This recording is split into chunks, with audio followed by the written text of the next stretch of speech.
Sergio Ramos est l'un des meilleurs défenseurs centraux du monde, sinon le meilleur. Malheureusement, depuis sa signature dans la capitale française, Sergio Ramos n'a pas joué la moindre minute ou seconde avec le PSG.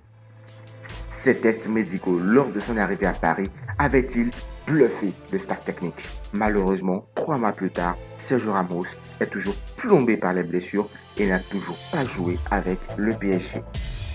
Peut-être que la réalité de Sergio est différente de celle de 2014 ou celle de Messi et Neymar, a dit Pochettino dans l'émission espagnole Universo del Dado sur Movistar Plus. Âgé de 36 ans, l'ancien capitaine des Merengues a un palmarès long comme le bras.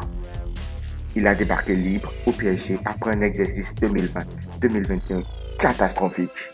Il n'a pas été sélectionné avec l'Espagne pour participer à l'Euro. On se souvient d'ailleurs de son retour chaotique lors de la demi-finale de C1 à Chelsea. Ces footballeurs sont de grands champions, mais ils doivent s'habituer à la réalité. Nous savons tous qu'ils ont été les meilleurs joueurs, mais ils doivent être à leur meilleur niveau, a déclaré Pochettino, toujours dans la même mission. Pochettino d'ailleurs estime que Sergio Ramos est un don du ciel et que Messi est un cadeau de la vie. Il remercie Nasser Al-Khelaifi et Leonardo pour lui avoir offert un mercato de dingue. On comprend donc deux choses. Que le club de la capitale veut éviter une énième rechute au défenseur qui s'est mal remis de son opération au genou en début d'année et que le retour à la compétition de Ramos n'est pas pour tout de suite. S'il reprend l'entraînement collectif dans 10 jours, il lui faudra plusieurs séances avec le groupe pour être prêt à jouer.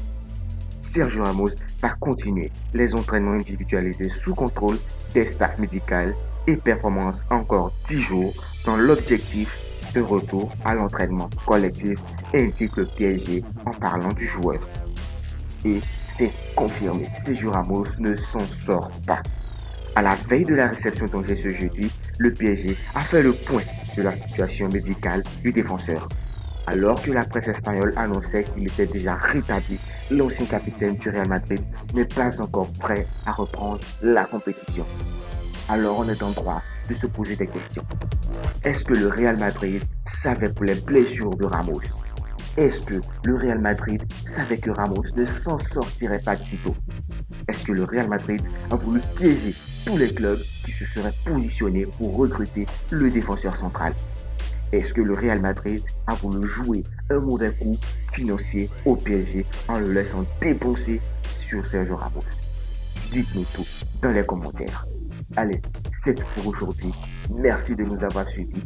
N'oubliez pas de vous abonner, de liker et partager. Et sur ce, les gars, ciao.